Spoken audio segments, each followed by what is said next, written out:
See in the history of English language, after the Celtic and Latin influence, we have to see the Scandinavian influence in English language.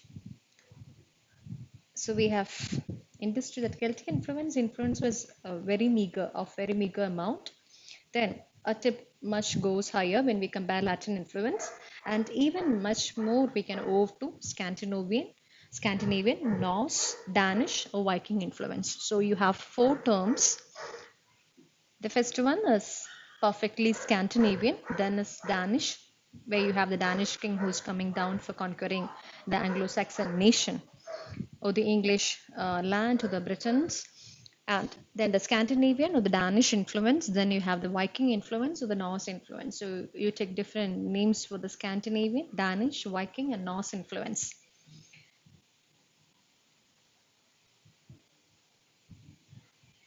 Now, compared to Celtic and the Latin influence, this has made a remarkable mark in the development of English language, even not just in the Old English period, but Old English, Modern English, Old English, Middle English, and even to the Modern English, it has left its traces. With the arrival of the Danes, the English language underwent a foreign influence. Now you can see with the arrival of the Danes, the English language underwent a third foreign influence. So the first foreign influence is a Celtic influence, second is a Latin influence, and now the third one is a Scandinavian, the Danish, the Viking, or the Norse influence. The Danes made a series of inroads into England in 790 AD. So you have to see the changes that have come in English after 790 AD. And with the arrival of Danes, English language underwent a third foreign influence, that is Scandinavian. The Danes at first came in small numbers and made sporadic raids. So in the initial they have come in small numbers. It could not make any mark. So after that they have come in more numbers. But later they settled down permanently in the land they won. And afterwards, though they came in small numbers in the beginning, after some time the plundering went on. They conquered the land and they have taken abode in the place they have conquered. The Danes at first came in small numbers and made sporadic raids, but later they settled down permanently in the land they won. By the Treaty of Wedmore in 878, by the Treaty of Wedmore. So in the history of English literature, you have learned about Treaty of Wedmore, and where the King Alfred signed this Treaty of Wedmore, we have the Dane law coming into existence, and the northern part of the kingdom, and now the northern part of the Anglo-Saxon area was given to the uh, Scandinavians. By the Treaty of Wedmore in 878, King Alfred gave honor of the Dane over to the Danes, the Dane law. And because of the Dane law, the northern part of the kingdom, the southern part of the kingdom was left under the Saxon jurisdiction. So the northern part of the Anglo-Saxon kingdom, it was given for the Scandinavians, for the part they settled down. By the Treaty of Wedmore in 878, King Alfred gave over the Danes the Dane law. The modern part of the kingdom, the southern part of the kingdom was left under the Saxon jurisdiction. The Scandinavians settled down in Norfolk, Suffolk, Yorkshire. So now the places they have settled down. The Scandinavians settled down in Norfolk, Suffolk, Yorkshire, Lincolnshire, and Northumberland. They came under the Christian fold, and their pagan gods Thor and Woden gave way to Jesus Christ. Now, they did not worship anymore their pagan gods like Thor or Woden, and they gave way to the Christian God or Jesus Christ. Since their social order, customs, and ways of life closely resembled those of Anglo-Saxons, the Scandinavians settled down peacefully. So, because they was having a social rapport between these two classes, and they gave away the like a pagan gods, Thor and Woden, and now they took over to Jesus Christ or to Christianity. And since their social order, their customs and ways of life closely resembled Anglo-Saxons, the Scandinavians settled down peacefully. So they had a peaceful settlement there in the in the Britain. And moreover, the Old English and the Old Norse had many words in common. So Englishmen and Norsemen were able to communicate with and comprehend each other without much difficulty. So because of all these cultural amenities coming together, so because of all these reasons, they did not find it much difficult to communicate, and they had common things to complement each other, to comprehend each other, and without any kind of much difficulty. You have many words coming actually with the Scandinavian influence. Now, you can divide like the three aspects according the influences made by the Scandinavians. Scandinavian influence is indiscernible in three aspects. So they show their remarkable contribution in three aspects. The first one is in the certain place names, obviously. You know about the Celtic and even about Latin influence. And again, you have certain place names. They show the Scandinavians show their remarkable contribution in the place names. Then the second one is introduction of new words of Norse origin. Oh, again, Viking origin. You have so many words, new words are coming up. And a third one is a modification of the existing language. Third one is you modify. A language was there already and you modify the language. Now you came to know the places they have settled. The places they have settled as Norfolk, Suffolk, Yorkshire, Lincolnshire, and Northumberland. In the second paragraph, it is given, and it is a township there. In that, you have small cities coming there, and the places suffixes like by, thwaite, toft, and top, which are common in several place names in Suffolk and Yorkshire. And in Yorkshire and Suffolk, you have many places that ends with by, thwaite, toft, and top. In the small cities of Suffolk and Yorkshire, you can find many places that ends with by, thwaite, toft, and top. The suffix by means a town, and now even by means a town, and is found in place names like Rugby, Ashby, Derby. So you have the by suffix, and which means a town, and you have in place names like Rugby, Ashby, Derby, etc. The suffix has contributed to the term bylaw, which means a law made by a council of a town, as different from that made by a parliament. Now again you have the suffix has contributed to the term bylaw, which means a law made by the council of a town. It's important. It means the law made by the council of a town, as different from by that made by the parliament. It's not made by the parliament, but it's made by the council of the town, and which means bylaw. The suffix thwaite, which meant a meadow, occurs in place names like Epithwaite and Copperwaite, and you have the suffix coming as thwaite, and which means a meadow, occurs in place names such as Epithwaite and Copperwaite. And toft means a plot of land, and is found in place names such as Brimsoft and Langsoft. Now we have toft. We came to know by, thwaite, toft, top. All these suffixes you find in the places of Suffolk and Yorkshire. Yeah? Now again, toft means a plot of land and found in place names such as Brimsoft and Langsoft. Now the last one is top. Top meaning a village and seen in place names such as Mablethorpe and Bishopthorpe. So all these are the suffixes of the place names by, thwaite, soft, toft, and top. And you can find these place names in the cities and towns of Toft, Suffolk, and Yorkshire. However, Scandinavian influence on English extended a good deal further than place names. The word law is of Scandinavian origin. However, Scandinavian influence on English has extended a good deal further than place names. Now it's not just in the place names, you have the influence in many other words coming. The word law is of Scandinavian origin. Law, again you saw by law, and the word law is of Scandinavian origin, as in the word outlaw. A large number of homely words entered the English language from the Scandinavian through the give and take of everyday life. So many everyday words, like day-to-day life words, came into English language from the Scandinavian, and a large number of homely words entered the English language from the Scandinavian through the give and take of everyday life.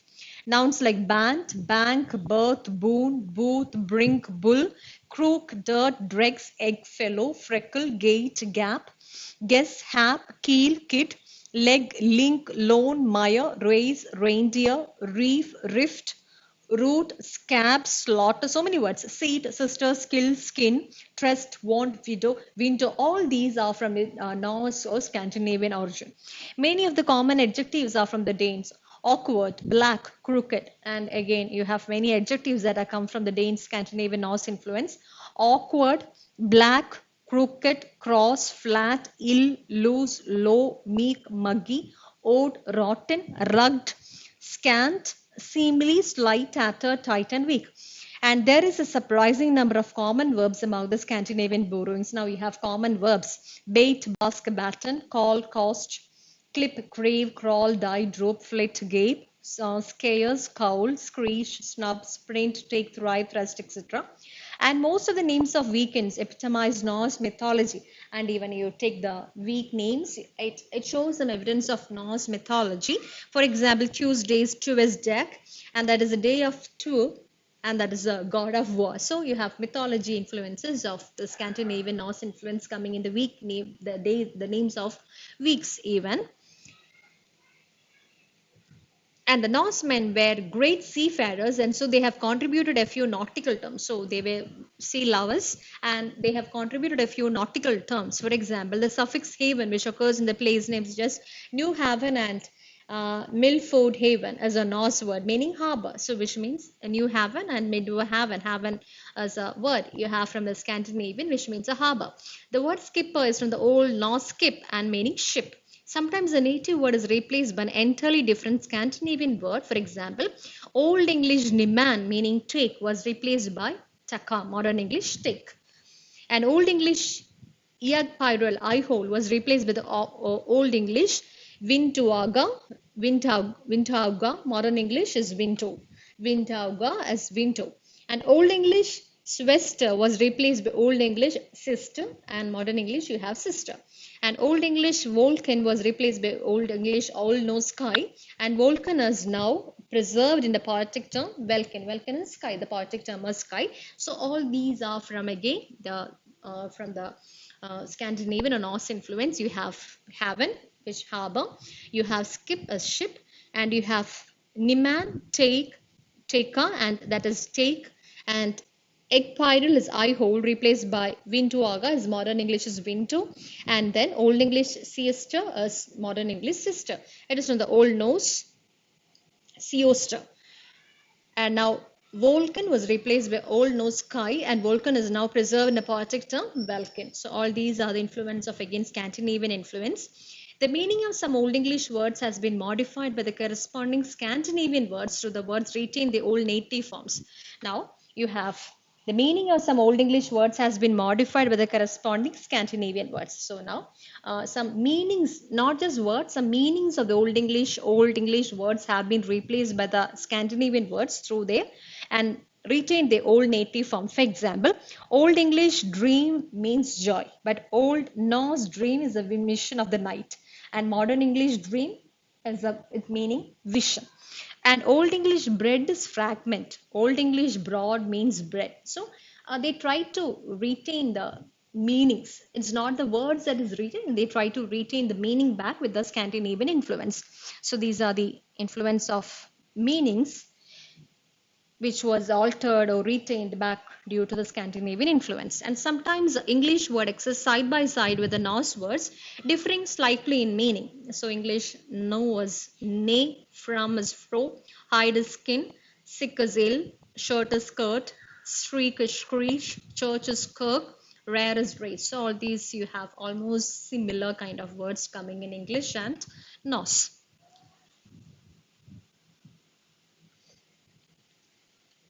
The Scandinavian influence not only affected English vocabulary but also English grammar and syntax. The inflectional, so it is not just vocabulary, you have influences in both grammar and syntax. The inflectional endings of English and Scandinavian words hindered intercommunication. So you have suffixes, the inflectional endings. They hindered, the Scandinavian words hindered intercommunication. So there was a problem with the inflectional endings of English and Scandinavian words. They hindered the communication.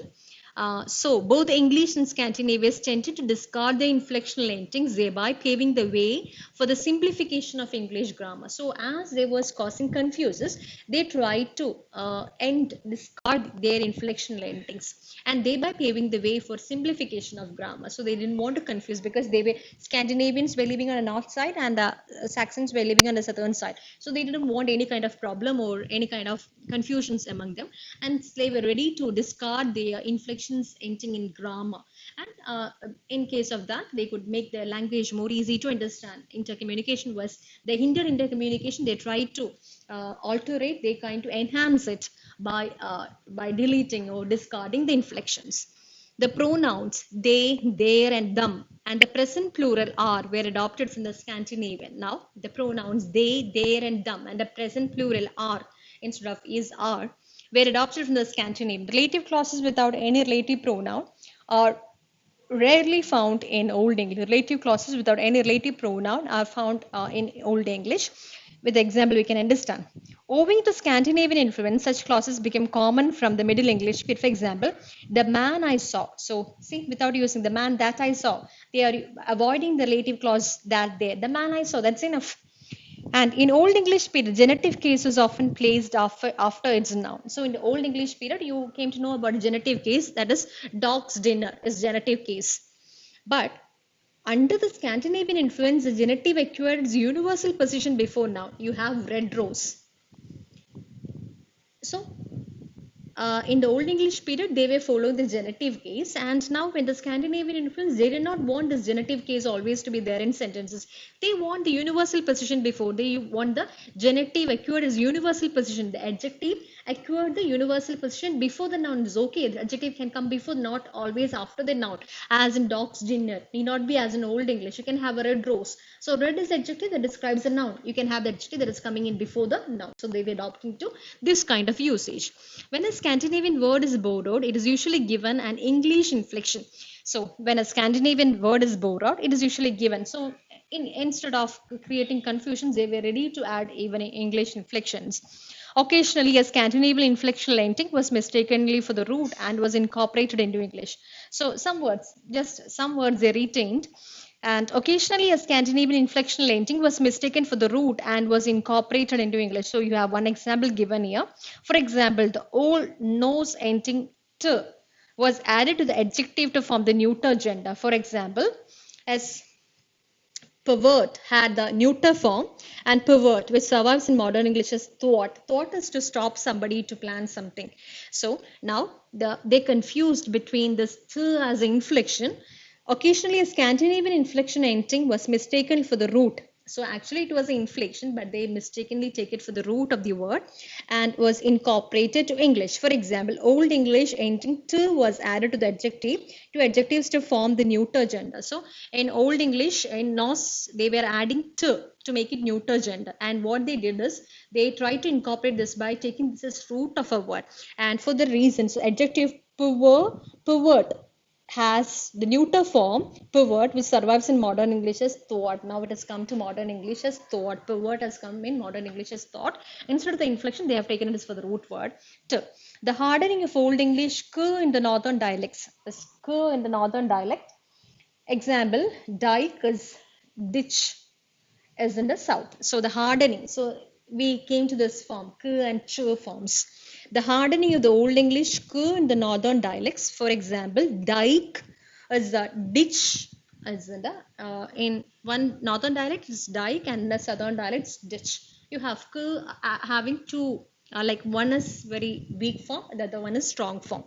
The hard g, for example, gif, get, gift, egg. So all these g hard forms they are using there. As a result of the Scandinavian influence, Old English vocabulary was strengthened and grammar was less complicated.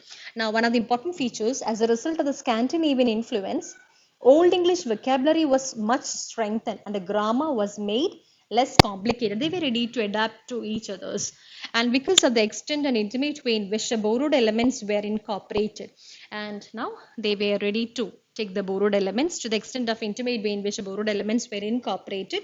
The Scandinavian influence is one of the most interesting of the foreign influences on the English language. So compared to the Celtic and Latin influence, actually the Scandinavian, Norse, Danish influence is very much important. Now, Norman conquest, the next one is Norman conquest, which you can read on about the Norman conquest and Middle English and dialectical diversity and the East Midland dialect. These are the three topics we have discussed already in the class. Now, Apart from this, I'll be dealing back on the decay of inflections. So in the loss of grammatical legenda and French loan words using in the Middle English period. So meantime, you can just read on Norman Conquest, revise back on Norman Conquest, Middle English period. Middle English period is 1100 to 1500, and dialectical variants, different dialects according to different parts of the places to which tribes belonged, and the from the modern English as derived from the East Midland dialect. So all these we have discussed already in the offline classes. You can revise this back well, and I'll come back with the decay of inflections. With that, we will be coming to an end of the history of English language, and that's it. Okay then, thank you.